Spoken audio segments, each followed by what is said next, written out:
పూర్తి వివరాలు చూసే ముందు మా ఛానల్ ని సబ్స్క్రైబ్ చేయడం మర్చిపోకండి. శ్రీ గురుభ్యో నమః. శ్రీ మహాసరస్వత్యై నమః. ఓం నమః శివాయ.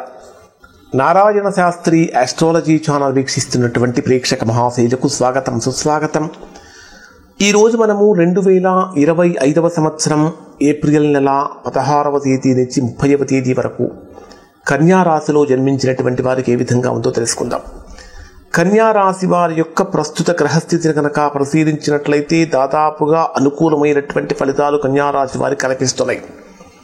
కారణం ఏమిటంటే కన్యా రాశికి 7వ స్థానంలో 4 గ్రహాల యొక్క సంచారం జరుగుతున్నది. చాతుర్గ్రహ కూటమి 7వ స్థానంలో జరుగుతున్నది. ఎలా ఉందంటే రాస్యాధిపతి మరియు 10వ స్థానాధిపతి అయినటువంటి బుధుడు మీ జన్మరాశికి 7వ స్థానంలో బుధుడు రాహువుతోటి శనితోటి కలిసి సంచరిస్తున్నాడు. పైగా బుధుడికి అది నీచ స్థానం. 10వ స్థానాధిపతి రాహువుతో కలిసి సంచరించేటప్పుడు ఉద్యోగపరమైన సమస్యలు కానీ వ్యాపారపరమైన సమస్యలు కానీ కొద్దిగా పెరుగుతూ ఉంటాయి. ప్రధానంగా 7వ స్థానంలో బుధుడి యొక్క సంచారం కుటుంబ ఆరోగ్యం, అంటే కుటుంబ సభ్యులలో ఎవరో ఒకరి ఆరోగ్యం మీద ఎక్కువగా ప్రభావాన్ని చూపిస్తుంది. కాబట్టి కుటుంబ సభ్యుల ఆరోగ్యం విషయంలో కొద్దిగా జాగ్రత్తలు పాటించండి.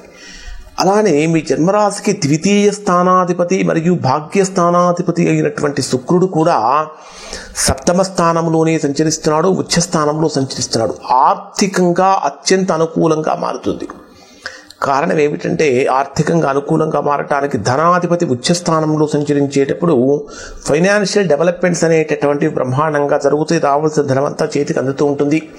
నూతన వ్యాపారాలు ప్రారంభించాలనుకునేటటువంటి వారికి అనుకూలం. కానీ ఇక్కడ కన్యా రాశి వారికి ఏదో ఆత్మవిశ్వాసం కోల్పోతూ ఉంటారు. ఎక్కడో ఏదో తెలియనటువంటి చిన్న బాధ, ఇప్పటి వరకు అంటే పరిష్కారం కానటువంటి సమస్యల గురించి ఆలోచిస్తూ ఉంటారు. ఈ మాసంలో కూడా ఒక సమస్య అపరిష్కృతంగా, అంటే పరిష్కారం కాకుండా అలానే ఉంటుంది అని చెప్పాలి. కానీ వ్యాపారపరమైనటువంటి అనుకూలతలు యోగాలు అయితే ఈ రాశి వారికి ఉన్నాయి. తృతీయ స్థానాధిపతి అయినటువంటి కుజుడు మీ జన్మరాశికి లాభస్థానంలో ఉన్నప్పటికీ నీచ స్థానంలో సంచరిస్తున్నటువంటి కారణం చేత ఆత్మీయులతోటి కానీ ముఖ్యమైనటువంటి వ్యక్తులతోటి కానీ సోదరులతోటి కానీ స్వల్పమైనటువంటి విభేదాలు కలుగుతూ ఉంటాయి. ఇవన్నీ కూడా ఆర్థికంగా, అంటే ఫైనాన్షియల్ ట్రాన్సాక్షన్స్ మీదనే జరుగుతూ ఉంటాయి. కాబట్టి వీటి మీద ఎక్కువగా ఫోకస్ చేయాలి. ఇంకొకటి ఏంటంటే మీ జన్మరాశికి 7వ స్థానంలో శని, రాహువు, బుధుడు, శుక్రుడు ఈ 4 గ్రహాలు సంచరిస్తున్నాయి. 7వ స్థానంలో సంచరించేటటువంటి శని రాహు గ్రహాల యొక్క కలయిక భార్యాభర్తల మధ్య కొన్ని మిస్అండర్స్టాండింగ్స్ ఎక్కువగా కలిగించేటటువంటి విధంగా చేస్తుంది. కాబట్టి ఎక్కడా కూడా ఆవేశపూరితమైనటువంటి మనస్తత్వం కన్యా రాశి వారు ప్రదర్శించకూడదు. ప్రతికూలమైనటువంటి పరిస్థితులను కూడా అనుకూలంగా మార్చుకోగలిగినటువంటి శక్తి సామర్థ్యాలు కానీ, చాకచక్యం కానీ, నైపుణ్యం కానీ కన్యా రాశి వారిలో ఉన్నాయి. కానీ వాటిని సమయానికి ఉపయోగించకపోవటం వలన కొద్దిగా ప్రతికూలతలు అనేటటువంటి ఇక్కడి రాశి వారికి కలుగుతూ ఉన్నాయి.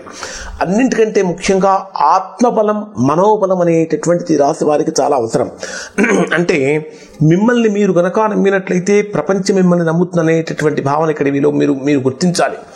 అంటే మీ మీద మీరు నమ్మకాన్ని పెంచుకొని చక్కగా ఏ పనైనా సరే వినాయకుడిని, విఘ్నేశ్వరుని పూజించి ప్రారంభించినట్లయితే మంచి ఫలితాలు పొందుతాయి. కొన్ని సమస్యలు అనేటటువంటివి మనస్సుకు బాధ కలిగిస్తూ ఉంటాయి. అటువంటి సమస్యకు మీరు పరిష్కారం సూచించలేరు. అటువంటి వాటిని కాలానికి వదిలేయటం తప్ప మీరు ప్రత్యేకించి చేయవలసింది ఏమీ లేదు. ఇంకొకటి ఏమిటంటే ఇక్కడ ఈ రాశి వారికి 8వ స్థానంలో రవి సంచారం జరుగుతున్నది. అయితే అష్టమంలో రవి ఎగ్జాల్టేషన్ ఉచ్చస్థానంలో ఉన్నాడు.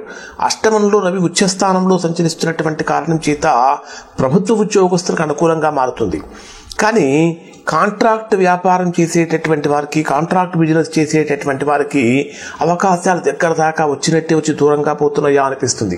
అలానే నిరుద్యోగులుగా ఉన్నటువంటి వారు కూడా చేసేటటువంటి ప్రయత్నాలలో స్వల్పమైనటువంటి ఆటంకాలు, ఒడిదుడుకులు కలుగుతూ ఉంటాయి. ముఖ్యంగా ముందు చూపు కానీ, ప్రణాళిక కానీ చాలా అవసరం. ప్రణాళికాబద్ధంగా చేసే పనులతో మాత్రమే ఇక్కడ ఈ కన్యా రాశి వారు ముందుకు వెళ్ళగలుగుతారు. శని రాహు గ్రహాల యొక్క కలయిక మీ జన్మరాశికి 7వ స్థానంలో సంచరించు డైరెక్ట్గా మీ రాశి మీదనే, మీ రాశిని చూస్తున్నప్పుడు ఏం చేయాలంటే కన్యా రాశి వారు సాధ్యమైనంత వరకు నేను ప్రస్తుతం ఏప్రిల్ ద్వితీయ పక్షం ఫలితాలే చెప్తున్నాను. అయినప్పటికీ కూడా చాలా ముఖ్యమైనటువంటి విషయం ఏమిటంటే మే 18వ తేదీ వరకు సాధ్యమైనంత వరకు దురలవాట్లకు దురభ్యాసాలకు దూరంగా ఉండండి. అంటే డ్రింకింగ్ హ్యాబిట్ ఉన్నటువంటి వారు కానీ, స్మోకింగ్ హ్యాబిట్ ఉన్నటువంటి వారు కానీ, బెట్టింగ్స్కి అలవాటు పడినటువంటి వారు కానీ, ఇట్లాంటి వాటికి సాధ్యమైనంత వరకు దూరంగా ఉండండి. వీటిని ఎందుకంటే శని రాహు గ్రహాల యొక్క కలయిక ఈ అలవాట్లని మీకు ఎక్కువగా ప్రోత్సహిస్తుంది. అంటే చెడును తొందరగా ఆకర్షిస్తారు, మంచిని దూరంగా నెట్టేస్తారు. ఈ కారణం చేతి ప్రతికూలతలు కలుగుతూ ఉంటాయి.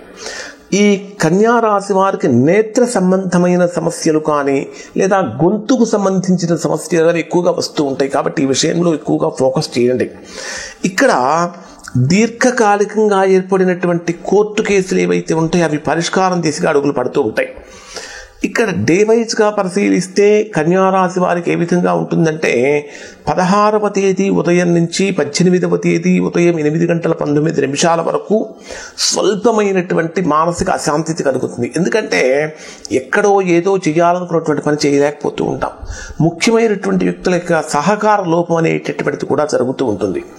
18వ తేదీ ఉదయం 8:19 నుంచి 20వ తేదీ సాయంత్రం 6 గంటల వరకు ఉండే సమయం బ్రహ్మాండమైనటువంటి అనుకూలతను, అద్భుతమైనటువంటి యోగాన్ని కలిగిస్తుంది.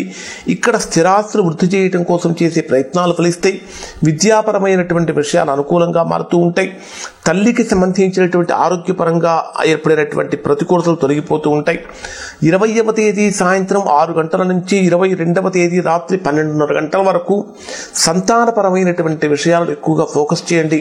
వారికి సంబంధించినటువంటి ఏమేమి కావాలి, మీరు ఏమేమి అందిస్తున్నారు, కొంచెం ఎక్కువ టైము ఈ పర్టికులర్ డేస్లో సంతానం మీ పిల్లలతో ఎక్కువగా టైం స్పెండ్ చేయండి. తద్వారా సంపూర్ణమైనటువంటి ఆనందాన్ని పొందుతారు. 22వ తేదీ రాత్రి 12:30 గంటల నుంచి 24వ తేదీ రాత్రి తెల్లవారుజామున 3:30 గంటల వరకు ఉండే సమయంలో అనారోగ్యం అనేటటువంటిది సూచిస్తూ ఉంది. శత్రు సమస్యలు కనిపిస్తూ ఉన్నాయి. సాధ్యమైనంత వరకు లోన్స్ తీసుకోవటం కానీ ఇవ్వటం కానీ ఈ రోజుల్లో చేయకుండా ఉండటం మంచిది.